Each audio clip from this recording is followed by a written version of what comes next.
दो सवाल बड़े महत्वपूर्ण। पहली बात यह कि किसी मठ का किसी जमीन से कोई लेना देना क्यों होना चाहिए, करोड़ों की संपत्ति या कुछ संपत्ति क्यों होनी चाहिए। और दूसरा सवाल इसमें यह है कि जो जिसको उनके सुसाइड नोट कहा जा रहा है, उसमें उन्होंने एक सेंटेंस का इस्तेमाल किया जो मैंने पूरा पढ़ा है।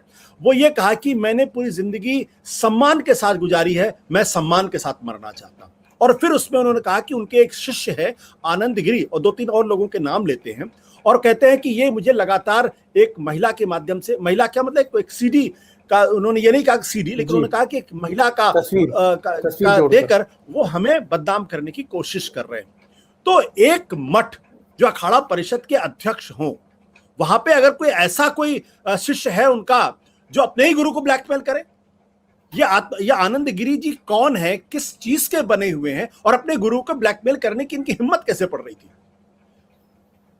देखिए आशुतोष जी, सबसे पहले तो हम ये कहेंगे कि ये पूरा जो प्रसंग है और जिस दुर्भाग्यपूर्ण तरीके से ये सारा कुछ हुआ, जो आत्महत्या हुई जैसे भी हुई या हत्या है जो भी है, ये तो पोस्टमार्टम रिपोर्ट आने के बाद ही पता लगेगा।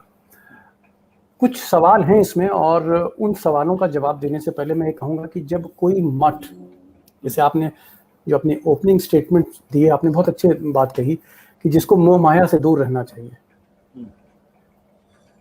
संत तो हमें हिमालय में मिले या कामरूप में मिले या विंध्याचल में मिलना चाहिए। ये जब मठ एक रियल एस्टेट कंपनी में कन्वर्ट होता है, जब आप रियल एस्टेट कंपनी बन जाते हैं और आपका लैंड बैंक किसी भी कॉर्पोरेट कंपनी से कम नहीं होता है, और तमाम सिविल कोर्ट्स चल रहे हैं, इलाहाबाद में इनके ज़मीनें हैं जहाँ पर डिस्प्यूट्स हैं, बनारस में डिस्प्यूट्स हैं, देश में और भी कई जगह ज़मीनें हैं, और वो ज़मीनें कोई मंदिर नहीं है वहाँ पर कि मंदिर को लेकर डिस्प्यूट, वो बड़ी ज़मीनें हैं, कमर्शियल लैंड्स हैं, और वो डिस्प्यूट्स थे जिसमें एक पूर्व आईपीएस ऑफिसर का नाम बार बार आ रहा है, 2 नेताओं का भी नाम आ रहा है, एक समाजवादी पार्टी के हैं और एक भाजपा के हैं, उनका भी प्रमुखता के साथ नाम आया है। और इन सब के बीच एक व्यक्ति है, एक चरित्र और उभर के सामने आता है, कैरेक्टर, जिसका नाम है आनंद गिरी। और आनंद गिरी को महंत ही लेके आए थे,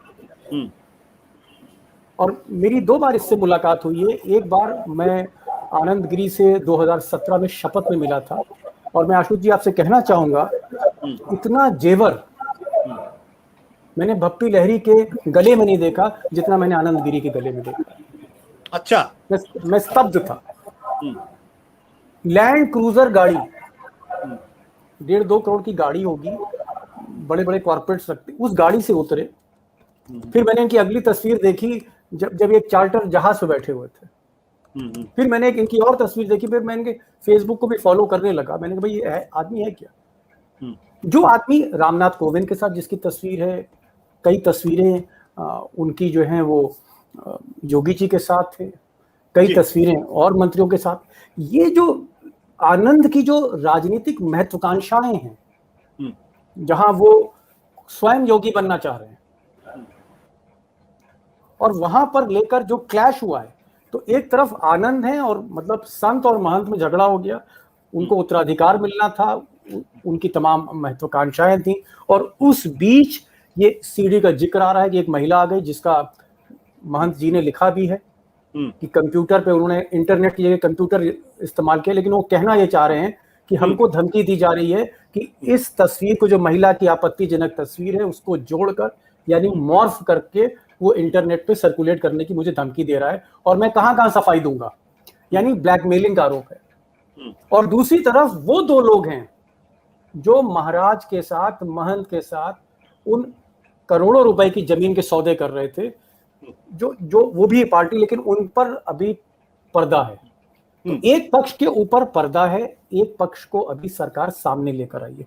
मैं 2-3 चीजें कहना चाहता हूं, और मैं चाहूंगा कि राय साहब, इतना लंबा सफर रहा इनका, कप्तान से लेके और डीजी रैंक तक ये गए, इन्वेस्टिगेशन इन्होंने किया है पूरे उत्तर प्रदेश में। मैं जानना चाहूंगा कि 8 पन्ने का सुसाइड नोट वो व्यक्ति लिख रहा है जिसके बारे में उन्हीं के लोग कह रहे हैं कि दस्तखत करने में जिनको दिक्कत होती थी। नंबर 1। नंबर 2, मैंने ऐसा कोई सुसाइड नोट नहीं देखा अशोक जी जिसके हर पेज पे दस्तखत है। जैसे कोई सब डिविजनल मजिस्ट्रेट जो है वो कोई उनके सामने बैठ के सुसाइड नोट लिख पा रहा हूँ। 2-3 चीजें हैं। ये सुसाइड नोट एक FIR भी है, इनमें 3 लोगों के नाम है, महाराज महंत ने लिखे हैं कि इनके खिलाफ कार्रवाई करे, तो ये सुसाइड नोट FIR भी है। ये सुसाइड नोट जो है वो एक वसीयत भी है, क्योंकि उन्होंने अपनी विल भी इसमें करी। ये सुसाइड नोट एक एडमिनिस्ट्रेटिव लेटर भी है, क्योंकि वो कुछ चार्जेस भी दे रहे हैं। तो एक सुसाइड नोट में कितने इंग्रेडिएंट्स आ गए। तीसरी चीज, महंत 3 बजे तक फोन पे बात कर रहे हैं, 2:30 बजे भी फोन पे बात कर रहे हैं। अगर आप देखेंगे, और राय साहब ज्यादा बेहतर रखेंगे, देखिए सुसाइड का एक मेंटल फ्रेम होता है, एक पैटर्न होता है। आदमी सुबह खाना नहीं खाता। आप सुशांत सिंह राजपूत का देखिए, सुबह उन्होंने खाना नहीं खाया सुशांत सिंह राजपूत ने। सुशांत सिंह राजपूत 2 दिन से व्हाट्सएप पे कॉल नहीं ले रहे थे, किसी को मैसेज का जवाब नहीं दे रहे थे, एक अलग दुनिया में थे, डिप्रेस थे। लेकिन इसमें 1-1.5 घंटे में ऐसा क्या हो गया। तो कई ऐसे सवाल हैं, और मुझे लगता है कि सरकार पारदर्शिता के साथ सामने नहीं आ रही, क्योंकि कई ऐसे चेहरे हैं, चाहे वो प्रॉपर्टी को लेकर हो, चाहे वो आनंद के पीछे हो, जिनको दबाना भी है, छुपाना भी है। तो इसमें चीजें सामने कम लाई जा रही हैं। और इन सब के बीच जिस तरह से बिना फोरेंसिक एक्सपर्ट, राइटिंग एक्सपर्ट के ये लेटर लीक कर दिया गया, सुसाइड नोट हर जगह चल रहा है, ये भी एक ऐसा पहलू जिसकी जांच होनी चाहिए। सत्य हिंदी का ऐप डाउनलोड करें गूगल प्ले स्टोर पर।